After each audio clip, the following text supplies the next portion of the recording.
the combination once again of focusing mark and Warcry, but not going to happen here. All right, no Warcry at least for Felix, but we will see 2 Warcries for Ken and also for Run the King. Very interesting stuff here. Ken on the Warcry. This guy's a pioneer of the, that tank Lancelot. I would love to see how he utilizes this Lancelot now with the Warcry. So he's expecting to go for longer team fights instead of burst. I love that. No lethal ignition, no burst. He wants to utilize the consistent damage. And by the way, for you guys watching as well, this is already going to be a change for the Cho. You can see that passive stack now on the mana bar, and for the Jeet Kune Do range, it's also been increased. So for you guys, welcome to game number 2. Will Cambodia be able to force a game 3, or will Myanmar just clean sweep Cambodia here with this more of a AoE composition that they have? Okay, I'm glad you pointed that out, because I want to see how this works out for the Cho pick. At the same time, it's very a mechanical game for boxing to kind of deal with getting the right setups here. This is always something that you kind of have to witness whenever you see a Cho pickup. It's got to be surgical. That's really what it comes down to, and being able to target or lock down the right targets more so than, for example, the fact that you have an Edith on the play for Rome here from Myanmar. And part of that is the setup potential with an Edith is great with the Onward and Earth Shadow combinations, or however you want to use it, but then you have quite a bit of damage too. So Justin actually gonna flicker on out of there. So I mean, even the same, okay, hold on, I actually just got mixed up here. It is going to be the Ruby DD is in the XP lane, and they planted the Terizla in the mid. Yeah. I just got thrown off by that for a second, but yeah, I'm not sure exactly how that's going to work out. I guess it's just to deal with Yu Zhang.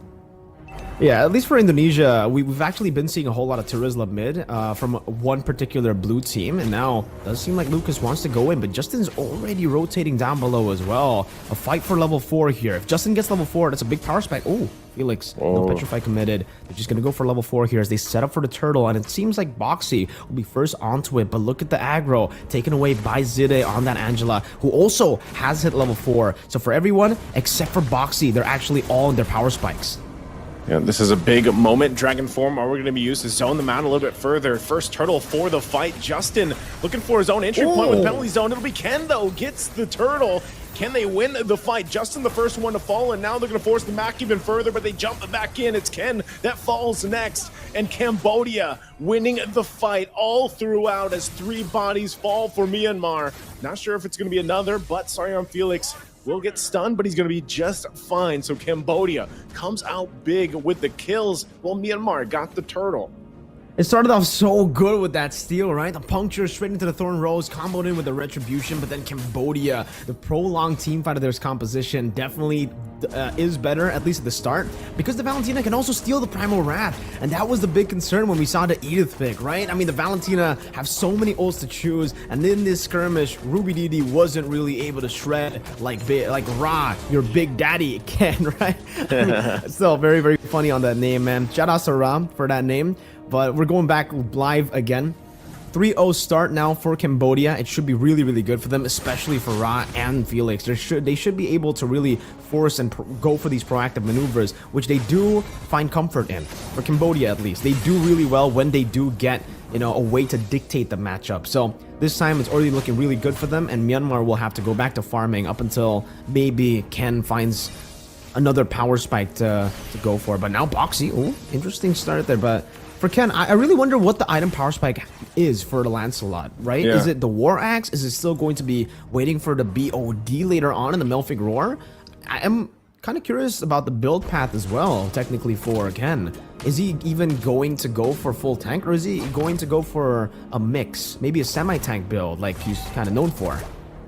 I think for this, with this lineup, you could probably maybe even do somewhat of a hybrid, pick up 1 or 2 of those more offensive items and then go towards the defensive, because later on it is going to be just him trying to get into the objective dances and try to steal it. Now, he did it earlier, but unfortunately after he did it, they fell apart from that.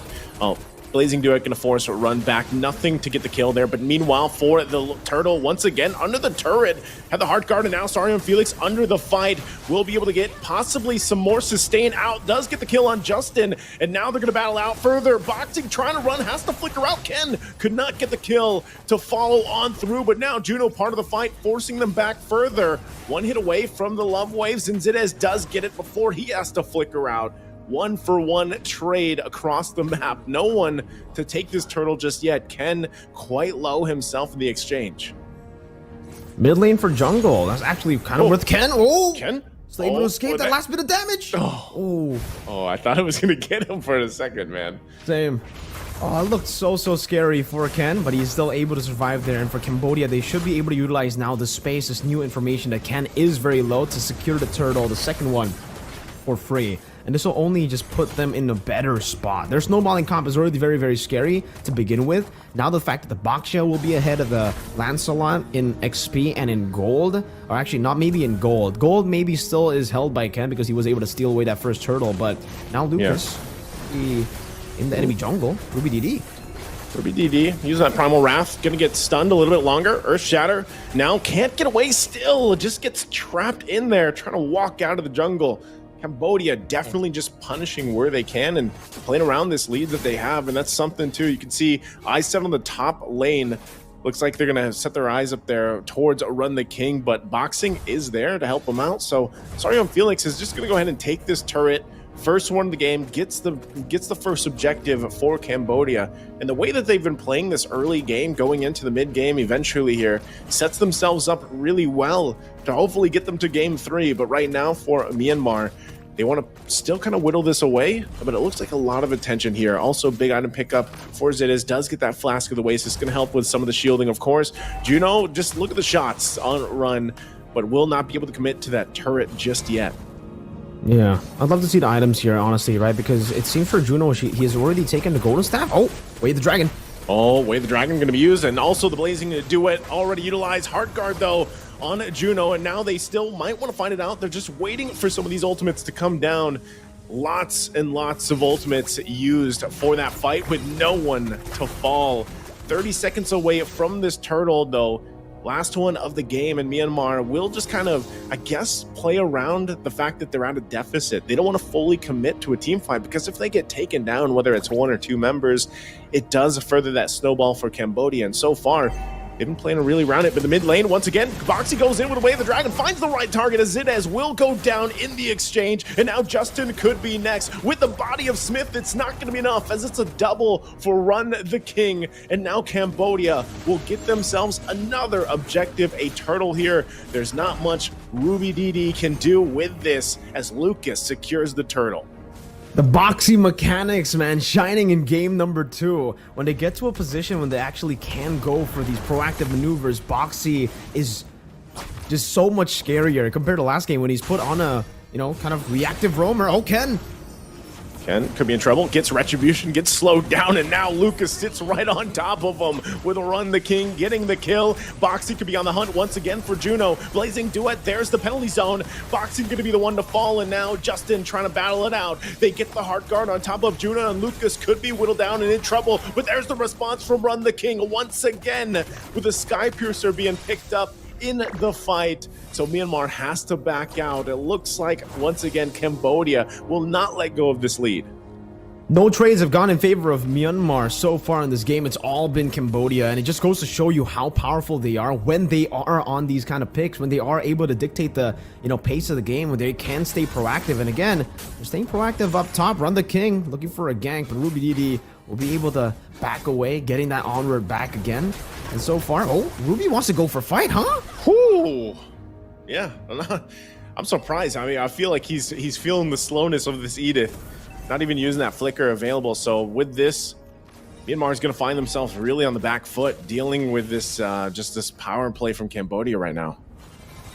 And slowly but surely, Cambodia will just utilize this build-up, right? They're really happy if Myanmar actually want to go and face them head-on in a team fight, and that's technically what Ruby DD did. I don't know what the plan was. Maybe he was expecting some of the members from some of the other members to rotate up top together so that he can get an onward and maybe look to re-engage with the Primal Wrath, but Ken's been busy in the bottom lane. He's actually constantly been split pushing, and he's keeping his level even with Lucas, despite, Lucas getting the first 2 turtles, despite him getting so much farm as well in the early game.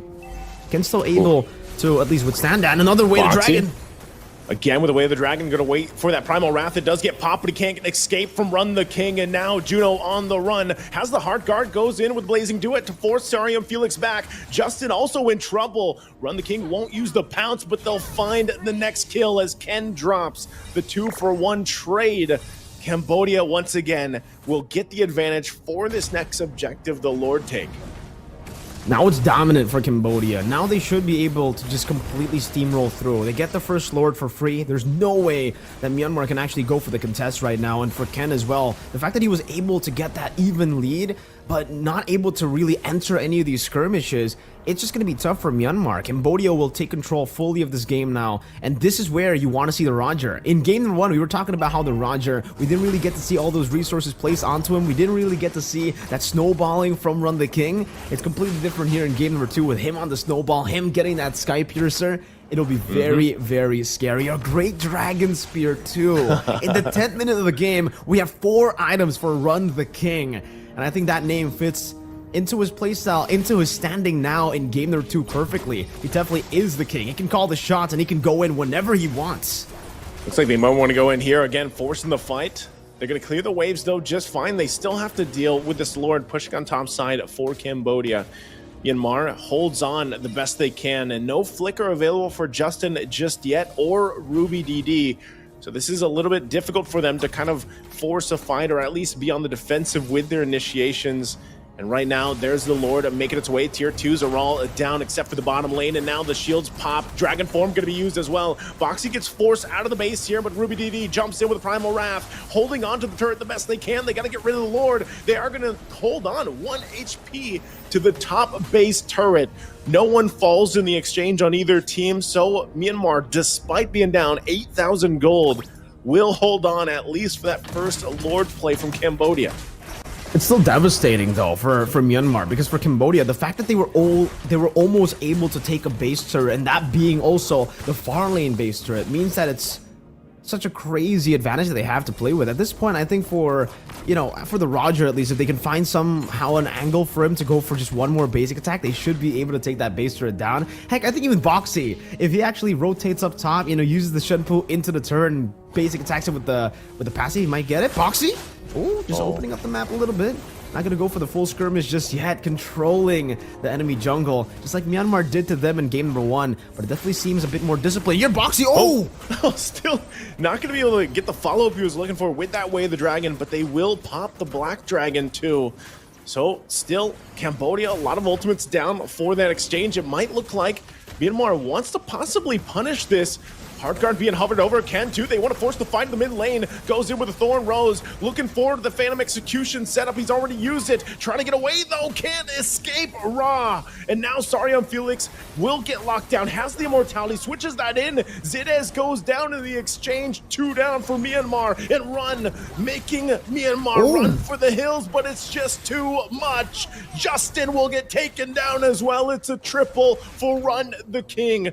Absolutely massive on the Roger at 9-0-2, and now Cambodia sets their eyes on the mid lane. They might not even the Lord here to finish the game. Jumps in, trying to buy some more time, but it's Ruby DD. Immortality going to be popped, and now the turret goes down. Run the King gets another kill, and that'll be Cambodia taking it to a game number 3.